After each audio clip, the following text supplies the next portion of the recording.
Hello people, this is Code Grind and in today's video we'll be creating a very interactive drop down menu. So here is how it looks and let's see the functioning. So whenever I click on any one of these options, the text over here changes and the width is also auto adjusted. Now this can be used as a drop down menu as well as an alternative to the select tag which we include in the form. So let's get straight into it.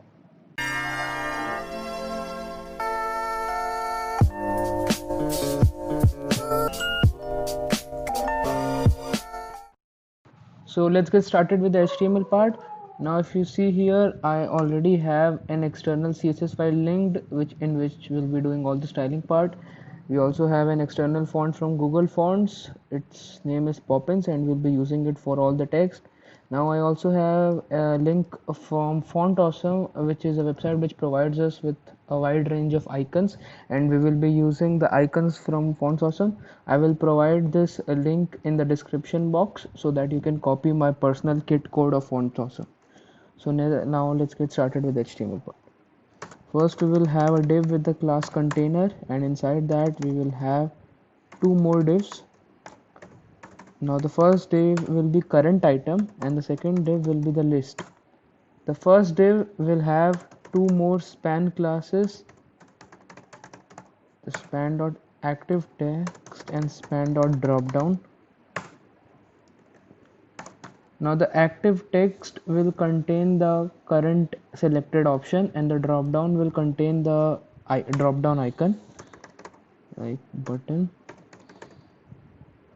Type is equal to button, and inside that we will have this thing. Yeah, no, not this, carrot down. So this is our button. If you see here, we have got this button ready over here with the carrot down sign, which is an icon from Font Awesome.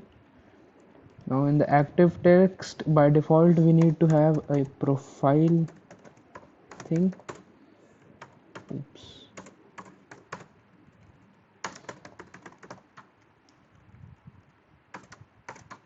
Yeah, we have got this profile ready over here. This is the default selected option, and now in the list we will have an unordered list. Inside that we will have three LIs. The first LI will have this very much similar thing, the profile one, and in the second one we will have the dashboard. So you can go to Font Awesome website and search for the icons you need. It has really a very wide range of icons. Now we have got our HTML part ready over here. Now let's get into the styling part. So now if you see, by default we have got all this margin, which is the default margin and padding from the browser. So to nullify it, we select everything on the page and give margin of 0, padding 0, and oh, box sizing of border box. So these three things are recommended every time you write your CSS because it nullifies the browser's default settings. Now let's go to the body, give it a background color of 2D, 2A, 3D. Yeah, this is the background color which we need. Let's give it a color of white. Yeah, and let's align this complete thing to the exact middle of the page by giving it a display of flex, justify content center. Now it is perfectly aligned to the horizontally aligned. Let's give it a mean height of 100 VH, and now align items to the center. So it is now perfectly aligned to the middle of the page. Now let's select our container div and give it a position of relative. So now if you may remember, the container is the div which holds everything. So we have given it a position of relative. Now let's select the current item. Now the current item is holding the active text and the drop down button. So we will give it a display of grid and we will arrange them in columns of 3:1 ratio. Now it's time for us to design the active text. Let's give it a background color of dark can. Yeah, it looks good. Padding of 10 px 40 px. Yeah. Oh, I forgot to give the font family. We will be using the external font which I have got from Google Fonts. Yeah, this is it. Now we also need to give it a border radius of 7 pixels. Yeah, it looks good now. Now let's design the drop down. Let's give it a background color. I have already selected one color, so this is the color which I'll be using. Let's give it a padding so that it is more clear. Yeah,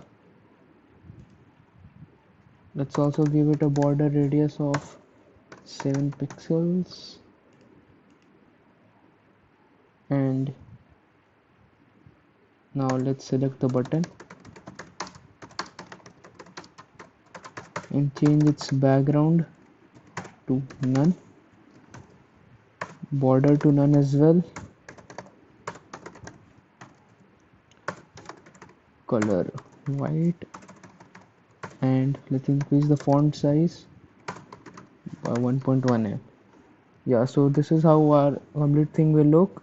Now if you see, we haven't got the we need to change the cursor to pointer so that it looks clickable. So for that we need to do a cursor pointer, and same for the button, like this. Yeah, we have got the cursor pointer over here, so this looks perfect now. Now let's give it a box shadow. So to the current item we will give a box shadow, and it's a 10 pixels and a blur of 50 pixels, and the color will be black. Oh, we didn't get it. Why so?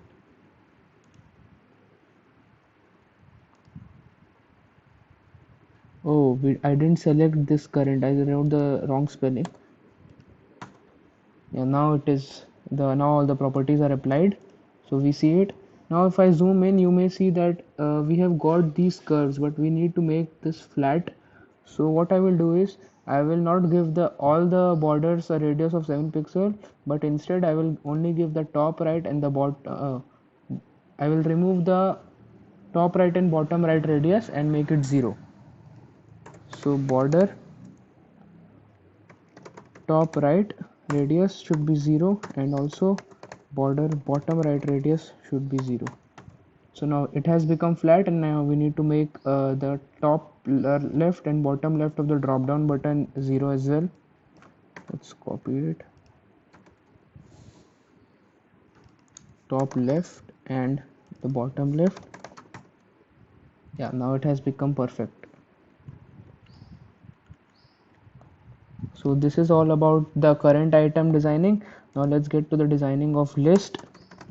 First of all, what we need to do is give it a position of absolute.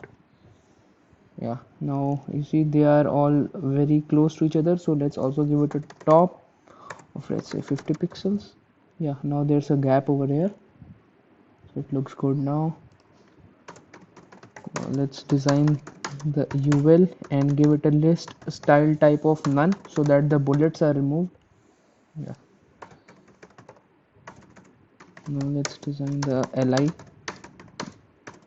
So what we will do is, we will select the odd li's, that is the first and third, and we will give it a different background color, and the even ones a different background color. So for that we have got the, so what this selector will do is, it will select all the li's in the odd position, and we will give them a background color of dark can. So as you see, the allies in the odd position got a background color of dark can. If you want to learn more about the child type selectors, I have already created a video on it. I will give a description link in the description box, and also you can see the link above. Click on it and you can learn all about the child type selectors. And now we will give a different background color to the even ones. Let's just copy this color and paste it over here. So we have got it ready. Now on hovering, we need the text to change, the color to change. So let's just get a hover effect, background color, paste it, and let's change the opacity. So now the color changes. Now the color change is very immediate, so we also need to provide a transition of let's say 0.3 seconds. All is, yeah, now it is good, it looks good. Let's give it a cursor pointer so that it also looks clickable. Yeah, it is good now. Let's give it a padding of 10 px 40 px, which is similar to the padding of the active text. Now if you look closely, what we need to do is we need to make the top two curves and the bottom two curves, we need to give it a border radius. So for that we need to select the first li and the last li. So for selecting the first li, what we have got is list ul li first child. So it will select the first li, and let's give it a border top left radius of 7 pixels and also the border top right radius of 7 pixels. So we have got these two edges curved. Now let's select the last li by the last child selector, and let's give it the bottom left and bottom right radius of 7 pixel. Yeah, so it looks perfect now. Now let's give a box shadow to this ul as well. So we will just copy this box shadow, where is it, yeah, this one, and give it to the ul over here. So if we have got the box shadow over here as well. Now let's align this, text align should be center over here. Yeah, so it is perfectly in the center now. So this is all about the designing part. Now let's jump to the JavaScript thing. So let's start the JavaScript part at the end of the body tag. First we will select our active text by document.query selector.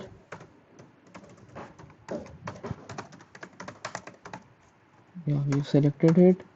Now we need to select the drop down again by the same method.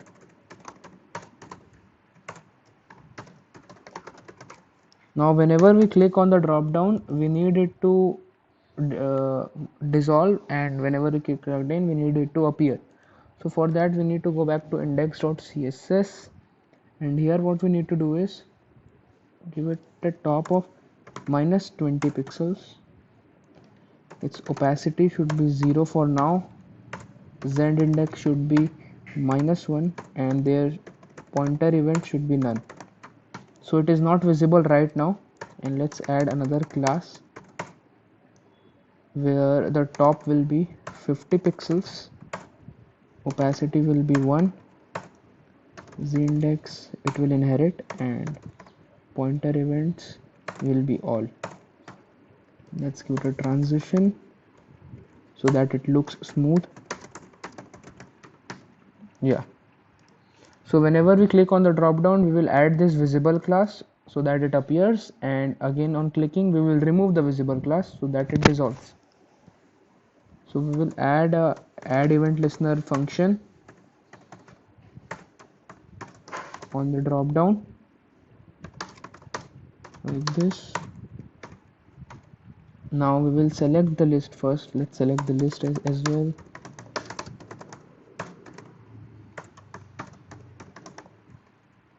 Yeah, so we need to just make it very simple. Class list dot toggle visible. It is a very simple function, very simple. Now if I click, it appears, it goes back, it appears, it goes back. Now we need to match the width. Oh, here if you see one thing, what we forgot is when I click on the drop down button, it gets this weird outline. So let's remove this outline. It doesn't look good at all. Outline none.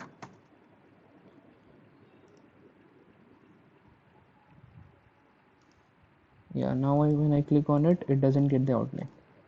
Let's go back to JavaScript. And now we need to set this width which should be equal to the width of the current item. So what we can do is list dot style dot width. Oh, we need to get the width of this complete div tag. So this div tag has the class of current item, so we will get the width of the current item.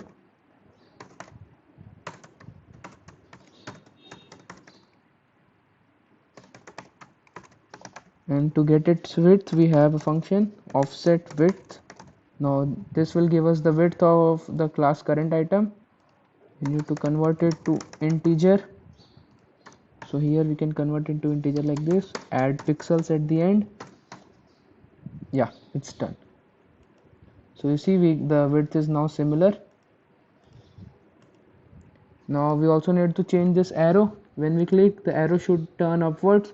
So for that what we need to do is we need to select the I tag, this I tag, no, not this one, the one with the class caret down. So for that, document dot query selector mark caret down, and we will just toggle another class which will be the caret up. So you see, oh, it isn't, oh, I forgot to add the dot over here. So now the arrow is changing perfectly as well. So this is working. Now what we need to do is whenever someone clicks on this li, we need to change the text of the active text. So for that we need to select all the li's by the document.query selector all and run a for each loop.